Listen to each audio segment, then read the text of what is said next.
Good morning, everyone. Please, you are welcome. And you know what? We're going to start over. We've had so many issues going on for the last 2 hours, our heads are spinning, actually. Welcome to the Clackamas County Board of Commissioners, issues and updates on October 2023. County Administrator Gary Schmidt, what's up? Thank you, Chair Smith. Good morning, Commissioners. Commissioner West is out of the office today. Commissioner Savis is on his way. Chair, would you please convene as the Housing Authority of Clackamas County? I will recess as the Board of County Commissioners and convene as the Housing Authority of Clackamas County. And just to let you know, I am without a computer this morning because it's just acting up, being stubborn. So, go ahead. Thank you. This is request for consent agenda for the Housing Authority of Clackamas County. Housing Commissioner Ann Leinster is not able to join today, so she is not here. Request for consent agenda, item 1, approval of an infrastructure and additional shared cost agreement with Local Workforce Development Board for the Workforce Clackamas One Stop. Agreement value is $275.39 for 1 year. Funding through the U.S. Department of Housing and Urban Development, Resident Opportunity and Self-Sufficiency Grant Funds. No county general funds are involved. Rod Cook, Director of Health, Housing, Human Services. Tony Carter, Director of the Housing Authority. Go ahead, please. Yes, this first one, the Federal Workforce Innovation and Opportunity Act requires local entities to agree to allocate and pay for infrastructure costs for the one-stop centers for workforce development programs. So that's why you see, even though it's minimal, it requires us to come before the board, and it's only $275.39, but we do need to come before you on this one. Interesting. Questions or comments? Yeah, Commissioner Shaw. that's the kind of money I like to see. All right. Seeing no objections, thank you. Item 2, approval of an amendment increasing funding and updating program language of an intergovernmental agreement with Metro for the Affordable Housing Bond Program. The amendment value is $1,190,306 for 3 years. Total agreement value is increased to $120,534,367 for 10 years. Funding is through Metro Affordable Housing Bond Funds. No county general funds are involved. Yes, the Affordable Housing Program was created to increase the Tri-County's regional affordable housing stock in response to the region's extreme affordable housing shortage. Basically, these are some dollars that are being made available to provide infrastructure for our staff and those type of things that are dealing with this work. So the increase or the amendment is some funds that were raised through interest rates, and that's now being given back to us to use to staff our program. Questions or comments? Seeing no objections, thank you.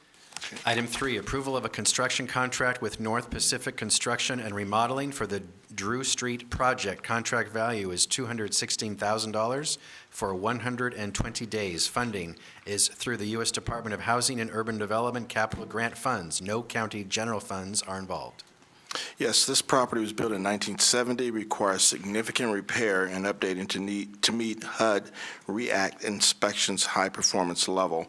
We went through a bidding process to choose North Pacific Construction Remodeling, and the project includes the new roofing, siding, windows, heating systems, electrical systems, kitchen and bath cabinets, flooring, plumbing, painting, walkways, and patios.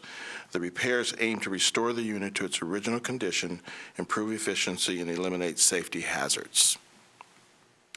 Questions or comments on this project? What building was this again?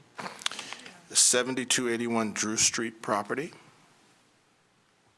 It's a Sounds scattered, familiar, doesn't it? it's a scattered site public housing unit, and it happened to have a fire this summer, and that fire exposed a lot of needs, electrical and asbestos abatement type things, so it ended up becoming a huge, beyond what the insurance company would cover, issue to get it back up to standards.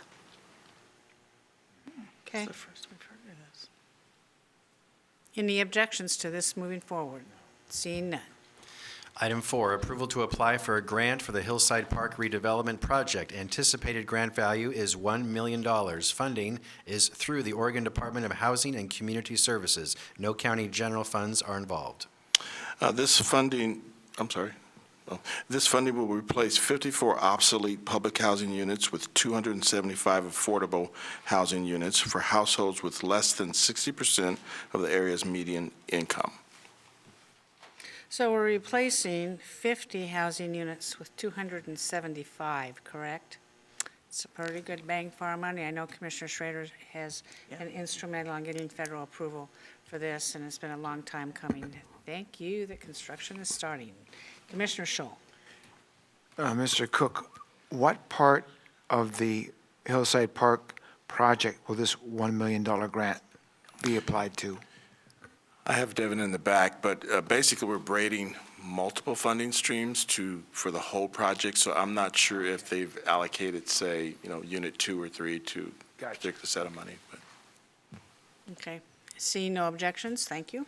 Item 5, approval of a contract with Mental Health and Addiction Association of Oregon for peer support services. Contract value is $108,809.04 for 1 year. Funding is through Metro Supportive Housing Services Measure Funds. No county general funds are involved. This contract is for Hillside Manor Resident Peer Support Services. The program aims to enhance housing stability, prevent evictions, promote economic stability, self-reliance, and quality of life, connect vulnerable residents to support services, and assist youth with self-sufficiency and track interventions and outcomes. Questions or comments? Seeing no objections. Thank you. That's it for Housing Authority. Chair, would you please reconvene the Board of County Commissioners? I will recess as a Housing Authority Board and reconvene as a Board of County Commissioners. Next is request for consent agenda for the regular Board of County Commissioners business. First up, elected officials, the Sheriff's Office. Item 1, approval of an intergovernmental agreement with the Oregon Department of Transportation for the Motor Carrier Safety Assistance Program. Agreement value is $40,000 for 1 year. Funding is through the Oregon Department of Transportation and $2,000 in budgeted county general funds. Nancy Artman is a finance manager for the Sheriff's Office, and with her is Sergeant Griffith. Go ahead, please. Thank you. Good morning, Chair Smith, Commissioners, Administrator Schmidt. The mix-up agreement is one that we have had for several years at the Sheriff's Office. This offsets cost that we would pay regardless of whether or not we had award dollars to pay. And it is for truck inspections, so commercial truck inspections on the freeway to ensure safety. And Sergeant Griffith can speak more to it programmatically, should you have any questions. Questions or comments? Seeing no objections. Item 2, approval of an intergovernmental agreement with the Oregon Department of Transportation for the Safety Belt Enforcement Program. Agreement value is $12,500 for 1 year. Funding is through the Oregon Department of Transportation and $2,500 in budgeted county general funds. Thank you. Again, this is to offset cost for traffic safety programs enforced by the Sheriff's Office. The match amount is from other traffic enforcement duties, so it is costs that we've already incurred, and it does offset our overall budget, so it's a good value for the service. Sounds great. Questions or comments? Yes, Chair. So is this done with, what do you call it? Motorcycle unit? Is it called the traffic unit or the motor The unit? traffic program, yes. Okay. So is that how that's implemented with those vehicles? We do. Okay. Just wanted to note I had a request in for some information on the motor unit, so I appreciate getting that info back. I'm okay with the expenditure, so. Thank you, Commissioner. Seeing no objections, thank you very much. Thank you. Thank you. Next, Transportation and Development. Item 1, approval of a funding agreement with Malala River Watch for the Woodcock Creek at Grimm Road Bridge Replacement Project. Total value of the agreement is $348,671. Funding is through the Oregon Watershed Enhancement Board. No county general funds are involved. Dan Johnson, Director of Transportation and Development. Go ahead, please. Thank you so much, Chair Smith, Commissioners. Basically, just for your general information, Grimm Road Bridge over Woodcock Creek is experiencing significant scour and undermining of the existing four-sided box bridge. The bridge is also a fish barrier. Essentially, the Department of Transportation staff has selected the construction of a modular bridge as the most appropriate and cost-effective alternative for replacement. The design of the project is complete. We have entered into a construction contract. That's all work that's underway. We now have the opportunity to secure additional funding from the Molalla River Watch group to assist with funding this project. And essentially, this is an agreement that would direct $348,671 of additional of their funds towards this project to provide for that bridge. Does not have, the roles and responsibilities are clearly identified within the agreement before you today. Obviously, the county still takes the lead in the construction and that activity and the responsibility for the delivery of the project, which was the same before we secured these monies. These are essentially just additional dollars. Thank you. Is this bridge weight limited like a lot of our bridges are in Clackamas County? I would assume yes, but the weight limit, I'm not sure what that might be. So as I drive through the county, I see on these little bridges, and one is a mile from my house, that a triple axle or a 4-axle truck or a single axle, and for each of the type trucks, there's a weight limit, and it's posted twice. So I just want to see if I understand this correctly. I'm not sure how much truck traffic goes through this bridge or over this bridge, but in Clackamas County, we have quite an active logging community with the only 2 stud mills in Oregon are located in Molalla, and this is in the Molalla area. So am I understanding this correct? We're building a brand-new bridge, but it's still weight limited because we're not putting more capacity on it. So the state of Oregon is the lead entity to identifying bridge standards and bridge rates, weights throughout the county, in all counties. Every bridge will have some weight limit to it. This particular bridge, when it is replaced, will have a higher weight limit, obviously, than it does currently now. That's the intent. That's good to know. It's good to know that ODOT is imposing those restrictions on our county bridges that we're responsible for on our county roads, correct? I'm sorry, I lost my hearing this week. Don't worry about it. Don't worry about it, Dan. I'm just making a statement. Thank you. No, it's all good. Any other questions or comments? Seeing none, seeing no objections, thank you. Item 2, approval of an infrastructure and additional shared cost agreement with Local Workforce Development Board for the WorkSource Clackamas One Stop. No fiscal impact, no county general funds are involved. Thank you so much. This is basically a formality. There's no dollars that are associated with this. Essentially, this is an infrastructure operational cost agreement. The county is a partner in this with our workforce partnership for required one-stop partners. This essentially is an agreement that is signed by a variety of entities that identifies kind of the operational costs to provide these services. And essentially, this agreement, and it's coming before you today, as you can see from the back of the agreement, there are a number of signatories on it. And essentially, all we are doing is formalizing our authorization of it, since Clackamas County is responsible for recertifying the Clackamas Workforce Partnership as the official local workforce board, and the chair is a part of that group as well. So there should be no additional funding or general funds associated with this request. Questions or comments? Seeing no objections, thank you. Thank you so much.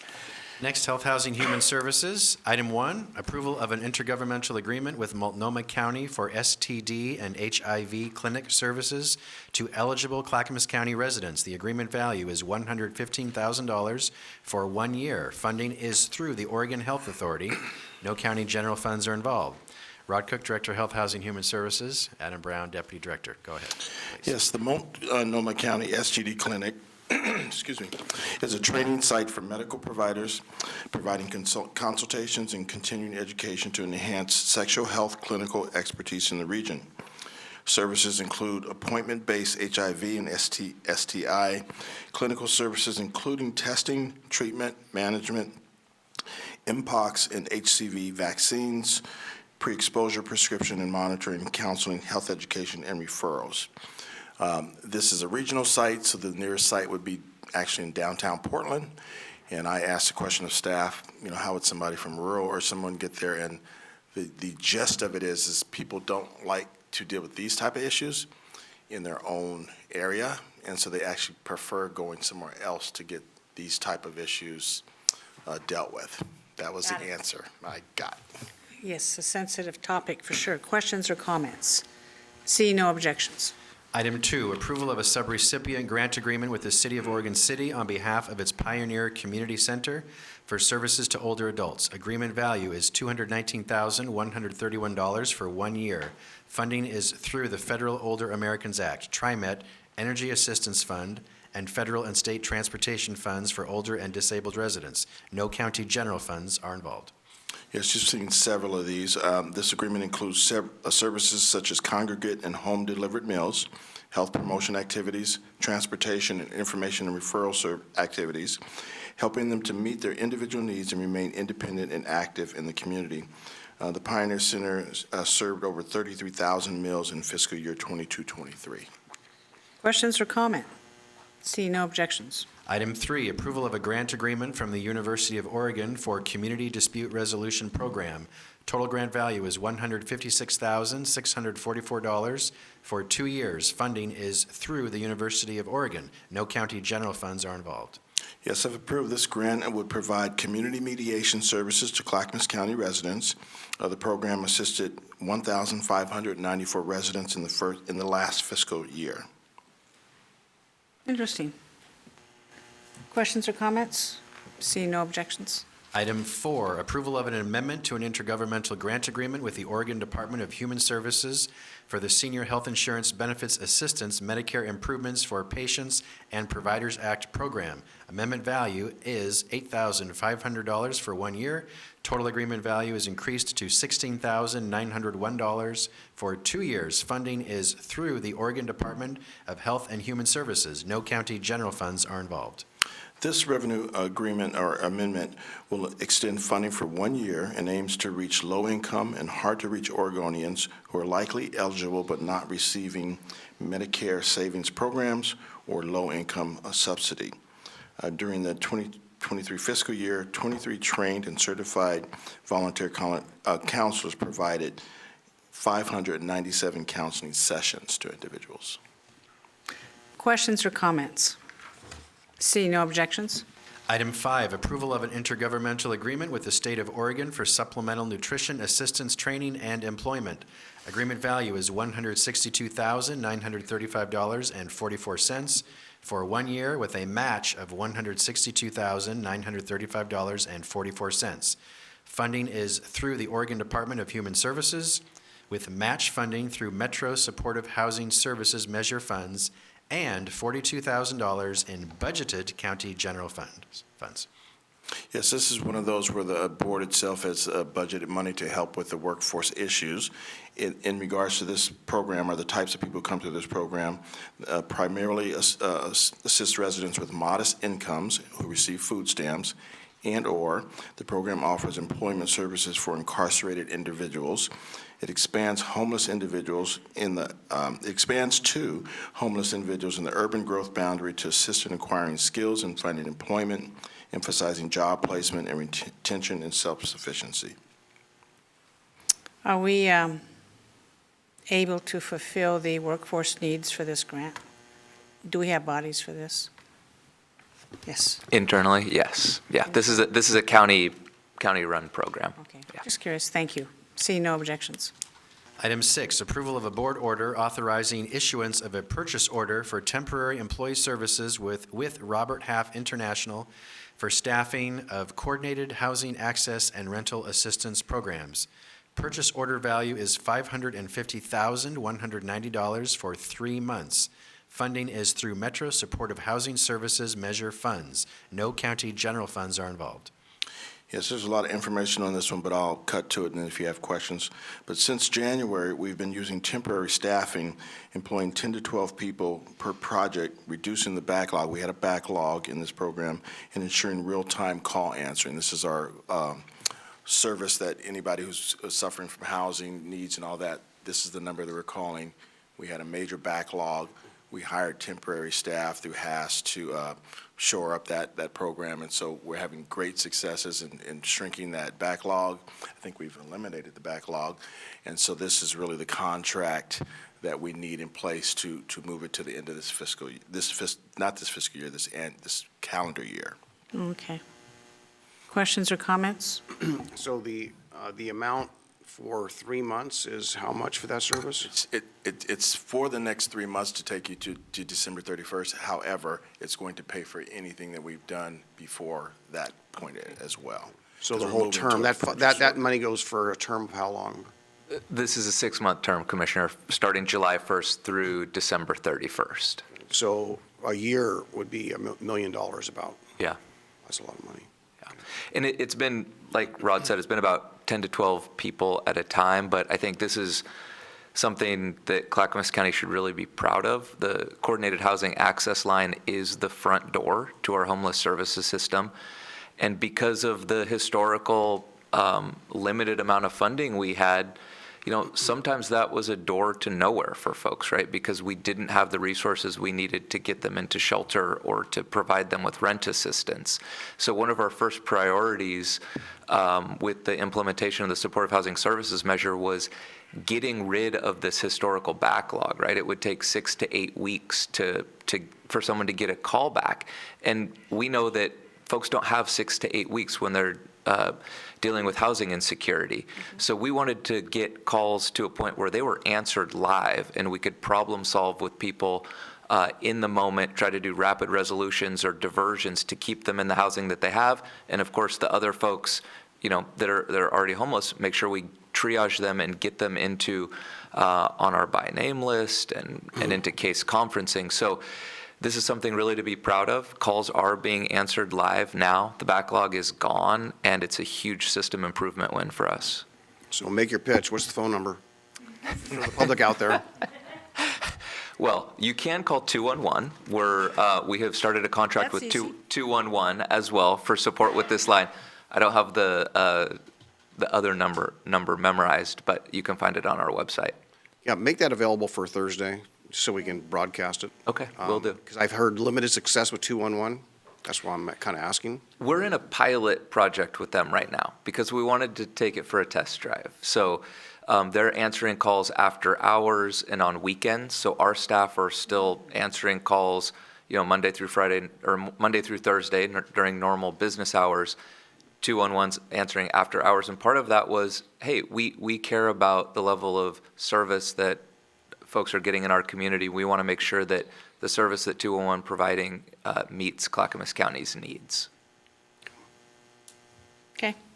Seeing no objections, thank you. So we actually have the number right here on the county website. Tony's going to post it right now so everyone can see it in just a matter of seconds here. It's coming here. There it is, 503-655-8575. 503-655-8575 on the Clackamas website. Thank you, guys. All right. Moving back to the consent agenda, item 7, approval of a board order delegating limited signing authority to the Clackamas County Chair of the Board of County Commissioners or the County Administrator to execute all documents reasonably necessary to complete the execution of a grant agreement with the Homeless Solutions Coalition of Clackamas County for $10 million for the acquisition and construction of a supportive housing services resource center and recordation of the restrictive covenant. Funding is through Supportive Housing Services Measure funds. No county general funds are involved. Thank you, Commissioners. So this action aligns with the steps we've been taking over the past 6 months to make strategic investments in our homeless services infrastructure using our one-time balance of Supportive Housing Services funds. On June 14th, you unanimously approved of a plan for one-time and limited-term uses of that carryover balance, including funding for capital needs across a number of priority areas like homeless services resource navigation. Following that approval, staff briefed you at issues on August 16th about an update to the anticipated carryover balance amount and the intent to proceed with a formal solicitation for proposals from the community for investments in resource navigation centers. Between August 28th and September 28th, Health, Housing, and Human Services carried out the subsequent notice of funding opportunity. During a policy session on September 20th, you unanimously approved of allocating a portion of the carryover balance dedicated to capital needs across investment areas, including $10 million for resource navigation, paving the way for staff to allocate that funding from the notice of funding opportunity. The Homeless Solutions Coalition of Clackamas County submitted an ambitious proposal to our solicitation requesting between $10 and $15 million for the acquisition and construction of a resource center in a former industrial manufacturing facility at 1516 Main Street in Oregon City. The NOFO Review Committee deemed the proposal responsive to the county's solicitation and recommended an award be issued to the Homeless Solutions Coalition. On October 9th, 2023, our department issued a notice of intent to award HSCCC $10 million for its proposed project. We're working quickly to draft the grant agreement that will govern the terms of the funding to accommodate a short turnaround timeline for HSCCC to acquire the property. The grant agreement will extend the funding to them in phases, with the first phase being up to $4.5 million for site acquisition. The remaining funding will be extended over time as specifics of the proposed programming are developed and as the project proceeds to build out of the resource center. The project completion and grand opening is scheduled for September of 2025. Commissioner Savas. Yeah, well, first of all, I want to just acknowledge my support for this project and my support for staff and the Homeless Solutions Coalition. They've done a lot of great work. This is a great opportunity to address a very urgent need. A lot of public eyes on trying to address that in a responsible and compassionate way. I also want to acknowledge our staff for all the work they do. Really talking about Rod Shop, H3S and HACC and all, with regard to all the paperwork and, checking the boxes and punching the punch list and making sure all the protocols and everything are done. In this case, this is more complex because this involves another government. It also involves a voter-approved measure. And I appreciate my colleagues' support this morning to, expedite a letter to Metro, making sure that the dollars for this are genuinely and officially recognized as an allowable use. And so we'll talk about that on Thursday. But I just think it's imperative that we get clarity to make sure that, number one, the dollars spent are it's a legitimate use. And so I'm all for this, and I'm hoping that we get, a quick response from Metro to make sure that this is allowed and under what category, what funds of the Supportive Housing Services measure.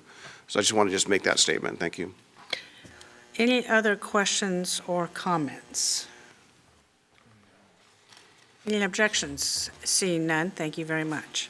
Thank you. That is the request for consent agenda. All of these items will be on this Thursday's business meeting agenda for your final approval. Next, American Rescue Plan Act, ARPA update. Nancy Bush, County Operating Officer, will give you a quick update on all of the ARPA funds you have authorized to date and what the status is. You had a memo in your packet. Go ahead, please, Nancy. Thank you. Good morning, Commissioners. I am briefly going to go over everything. There's a lot here, so we'll unpack that and kind of go over, just some things and highlight those, and then you can ask any questions. But as you know, we have $81.2 million, a little over that. The Commissioners have committed all of those dollars to different projects. So we quarterly have to turn in a U.S. Treasury's report, so we're working on that right now. Unfortunately, I don't have some dollar amounts for you today, so that the progress line, that really is for the last quarter, but some of these probably have moved up to 50% or more. That progress, just to let you know, completed obviously means it's completed, it's done. We've done all of our reporting and have paid out all the dollars. Then there's under 50%, over 50%, and in progress. In progress means that we're still working on either the agreement or we're determining what is eligible and what is not eligible. So just to highlight a few things, our CBO nonprofit capacity building is over 50%. It will be completed, I believe, mid-year of '24. The basic needs is also over 50%, and that should be completed at the first of '24. And we'll be able to close those out. Broadband is under 50% because obviously they have $10 million, but they are working on that and making sure they spend that by the end of '26. And just a reminder there, the BEAD grant, we're holding a little bit aside so we can use that for a match for the BEAD grant as well when that comes out, which is not coming out until '25, we have found out. So we're still working through that. Commissioner Schrader is on that team as well, and she's working on that with us as well. Just some other things. I think that temporary sheltering there, that 156,000, we did give that to social services for warming and cooling. They use these dollars when their funding runs out from the state. So that's why you're not seeing them like spent all of a sudden, because they really use that for fill-in. But I think they're going to come in over 50% this time on those, which is also the sheltering social services one, that 2.2 million. From the numbers I'm seeing come in now, I think that almost all of that is going to be spent by the end of this quarter. Highlighting C800 down below, they do have that agreement. You signed that agreement a while ago, I believe like in March or April. They are working on those sites now and are reporting back to us. They did not spend any dollars this quarter because those invoices didn't come in on time, but we should see that number start going down next quarter. On the next page, the Moala Adult Community Center is, we've had a lot of conversations with them. We have found a pathway for them to get the dollars to make sure that that's ARPA eligible. We're able to work with them on clients that they have served in the past because they had quite a swell during COVID, and we're able to reimburse them retroactively for those items. That's also true with Adult and Teen Challenge, so we're working on that, and it's the same kind of situation there so that they can better serve our population here in Clackamas County. The OSU Extension and the shared housing, those are both still under review. We're working through a lot of issues there. There's a concern, especially with OSU, that it might go beyond December 26, so they wouldn't be able to use those funds. But we're trying to figure out how they might be able to use those funds to help with the building there.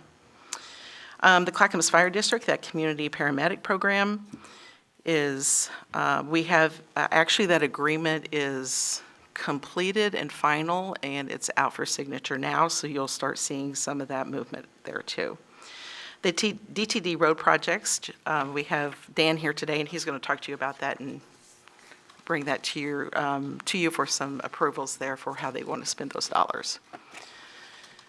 So if you have any questions, that was really fast. I have some questions. Okay.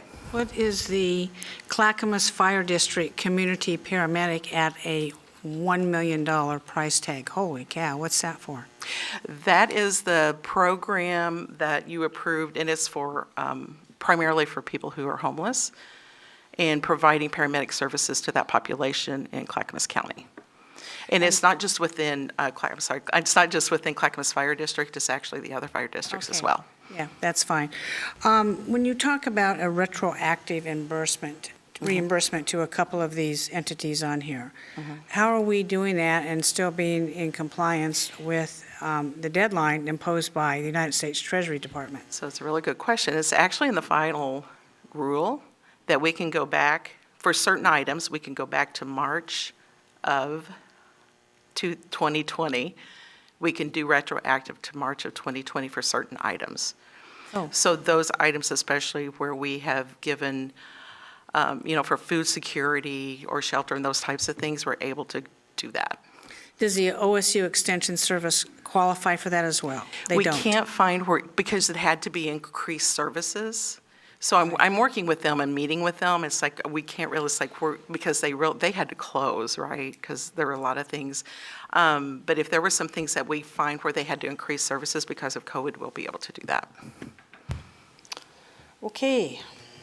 This is a really good list. It's comprehensive, and we still have some programs in progress, assuming we're going to meet the deadline. I know you're working hard on it. We are, that also brings up, so in June of '24, we're going to be taking a look, and it's like if some people, or some programs say, well, we aren't going to be able to spend everything by the end of '26, or they don't have it committed, like solidly committed, we'll be able to claw that back, for the lack of a better term.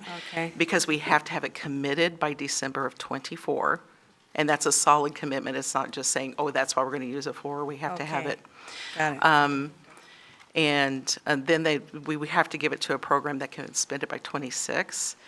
And at this point, I would be looking at doing surface roads, because Doing it's what? surface roads, giving it to DTD to do surface roads, because Oh, I see. they can spend it quickly and they can commit it very quickly. Okay. A couple commissioners. Commissioner Shaw. Oh, good. You answered some of my questions, but on the 4.1 million rescinded by BCC, what's the status on that money? I'm sorry, Commissioner, which one? On the bottom of your chart, you have rescinded by BCC, total of 4.1 million rescinded by BCC. What's the status on that 4.1? Oh, so that's all been reallocated. Oh, okay, So it has been. It Okay. has, yes, sir. Okay, good. Yeah, okay, that was it. Thank you. Well, Go ahead. well, this was during COVID, right? The business relief centers, is that correct? Remind me. So if What the this is they're for historical value, we could probably take this out now, but we did they got a lot of COVID money when it was CARES dollars from Clackamas County. And then the commissioners, the board decided to rescind that at a certain point, because we had some earmarked in these dollars, Right, and then the board rescinded that. okay. So I hope that answered your question. Well, in other words, we had used CARE dollars. We CARES. did. I think it was like $8 million in something CARES, if like I that. recall. I think that's the And number. because Don't quote we me on used that, but CARES for that, reallocated this for other That's correct. projects, because things are starting to get, are they still functioning at all, or no? you mean CARES or The business recovery centers?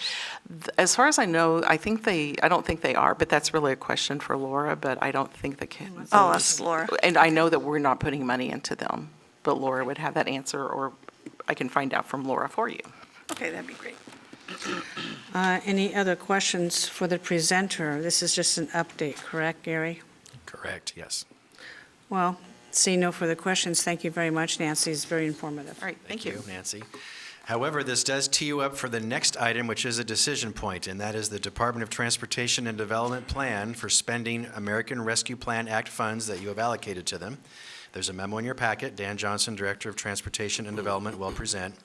But Dan wants to clarify the road projects he'd like to do on the money you've already authorized through ARPA.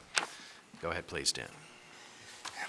Thank you so much. I actually also want to clarify a statement I made earlier, because there's a long story. It was a good football game, and I lost my hearing and my voice in one weekend.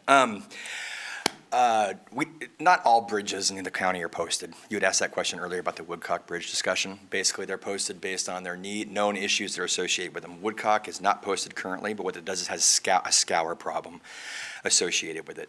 And basically, the inspection report that we got had requested that we basically armor those abutments on the edges of the bridge, but we can't get that approved through through local environmental permitting, and we have to replace it. And so I wanted to clarify that, because that was a great question by the commission, and I misspoke earlier, so I apologize for that. No problem. Thank you, Dan. Yep. I am here to have a discussion regarding, the board had directed $3,342,415 of ARPA money towards road projects. And at that time, we didn't have a lot of guidance, essentially from the U.S. Treasury, about how and where those dollars need to be directed and spent. We do have that guidance now. And essentially, those transportation dollars must be obligated by December 31st, 2024. It must be spent by September 30th, 2026.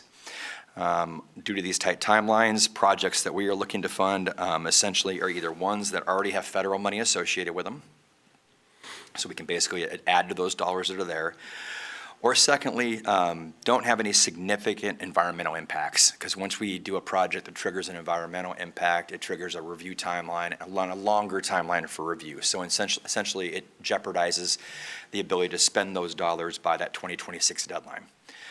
Mike Besner has worked closely with our partners in Water and Environment Services and our DTD Capital Project delivery program, and essentially come up with 3 projects for consideration, one of which is the Jennings Sidewalks project.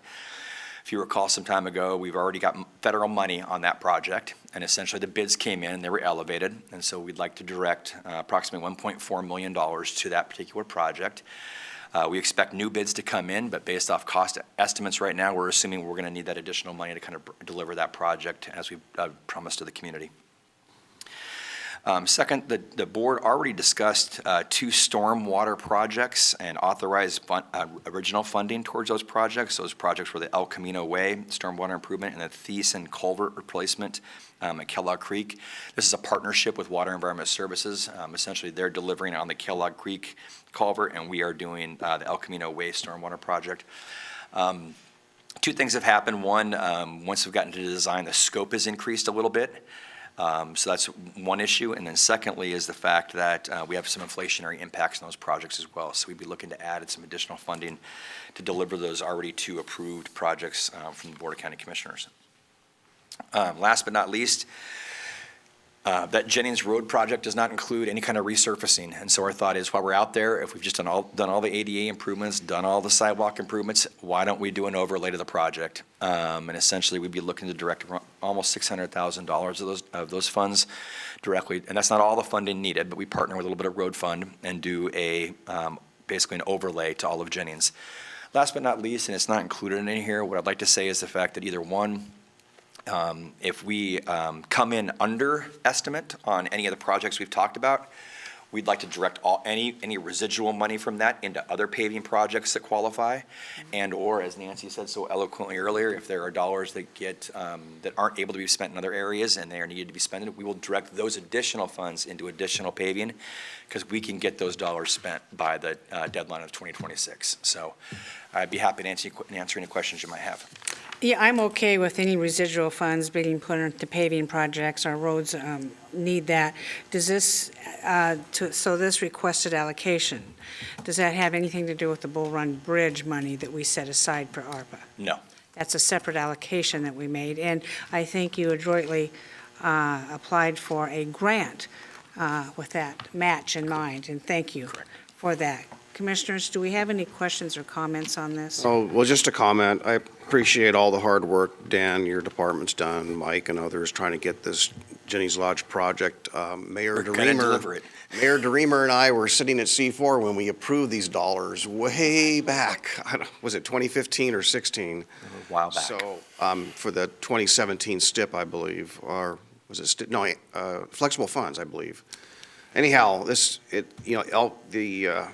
inflation has hurt us as a result of COVID, so this, I certainly want to concur this is an appropriate use of funds, and it'd be great to see these projects finished out. So, all good. Thank you.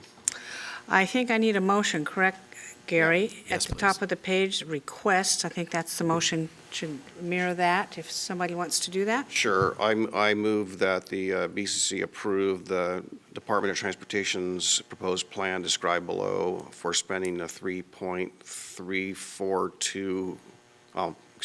for spending the $3,342,415 in designated ARPA funds. Seconded. Commissioner Savas has moved that the BCC approve the Transportation Development's proposed plan described below for spending of $3,342,415 in designated ARPA funds. Commissioner Scholl has seconded that. Any further discussion on this? Looking forward to these projects being done, I assume when the weather's nicer. As soon as we can deliver them. I guess 2 things, though. I want to make sure that, because there was no original, we talked about ARPA for Bull Run originally, but we chose that other option to go to the state bridge funding for that, and so that's been taken care of. And then secondly, there was a question up here about the business recovery centers earlier, and those are no longer being operated, which one. Okay, good. Thank you for that. Share that with the board. Yep. Probably no longer in need of that. Seeing no further comments on this, Tony, would you please take the poll? Commissioner Schrader, Aye. Commissioner Schull, Aye. Commissioner Savas, Aye. Chair Smith. Aye, motion passes 4-1. Thank you, Dan. All right, next, review of your business meeting agenda for this Thursday, October 19th, 2023 at 10 a.m. You'll have a presentation on earthquake preparedness and the statewide shakeout drill, which is occurring that day. You'll have a reading and adoption of a previously approved land use ordinance. We are adding to the agenda, as you discussed this morning in executive session, a board discussion item on using supportive housing services funds for capital projects. And then the consent agenda items you discussed today will be on the agenda for Thursday. If you have any questions on any of these items, please let me know prior to Thursday, and I am happy to answer them for you. That's the list. The final item is Commissioner Communications. Thank you. Commissioner Savas, you're up. Sure. Well, I've been busy with transportation discussions, as usual, regarding tolling and C4-related stuff. So that continues to move forward.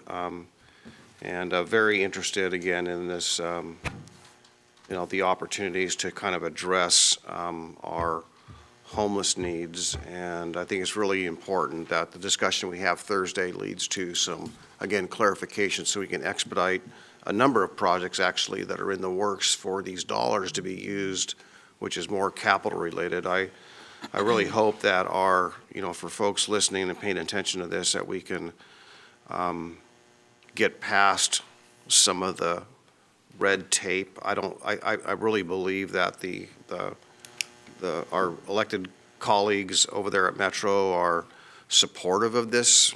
I believe that, I've heard that. It's just really a matter of getting our departments and legal and everyone else to get some clarity so they can expedite this, and we can address these needs as fast as possible. So that's a really important thing, and looking forward to it. And I just want to just give thanks out there to all the members and all the work, staff included, that have been part of the Homeless Solutions Coalition. It's just a great thing to know that we're so close to getting this project going. That's what I have today, Chair. Thank you. Commissioner Schrader? Yeah, I had a really great tour the other day at the Iron Workers apprentice area out by the airport, where I learned all about welding and how important that their apprenticeship program is in order to really get people back into the workforce, and how they get paid while they're working. They're learning a lifelong skill. One of the things I found out that I wanted to talk to our workforce board about is that they are working with women from Coffee Creek and actually giving them apprenticeship training in-house at the corrections in that particular facility.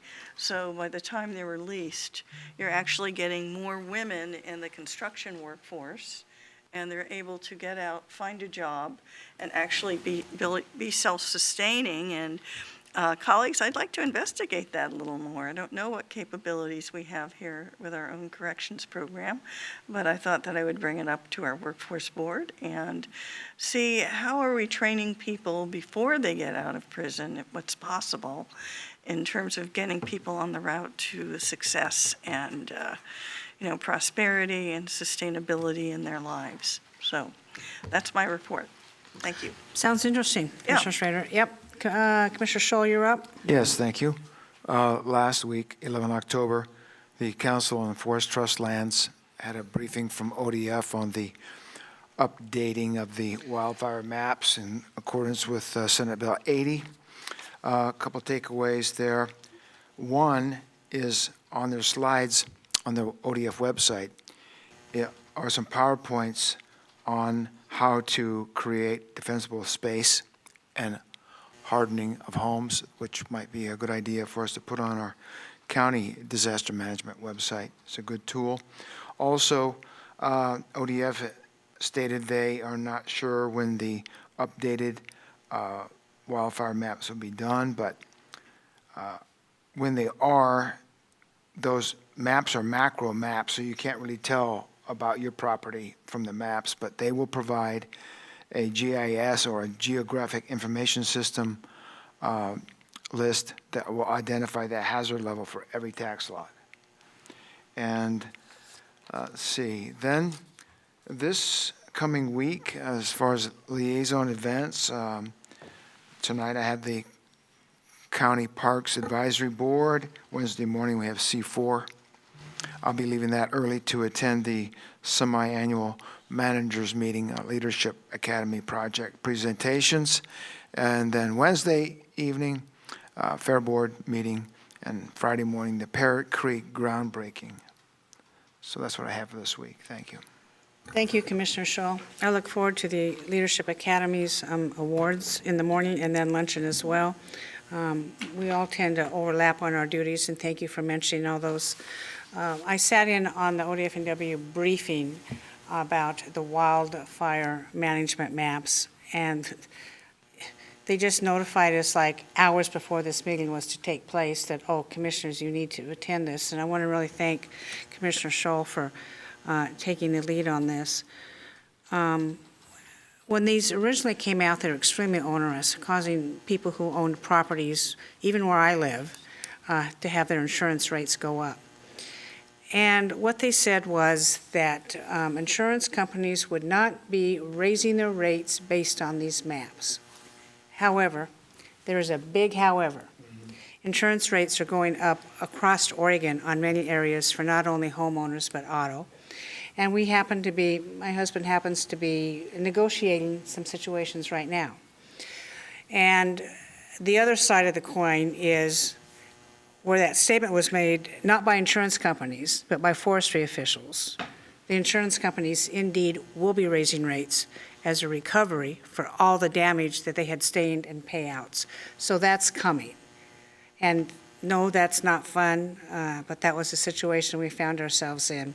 I don't see how the forestry department or any of those officials, as hard as they're trying, and I do appreciate them, can guarantee that insurance companies will not be raising rates. So we know how insurance companies operate.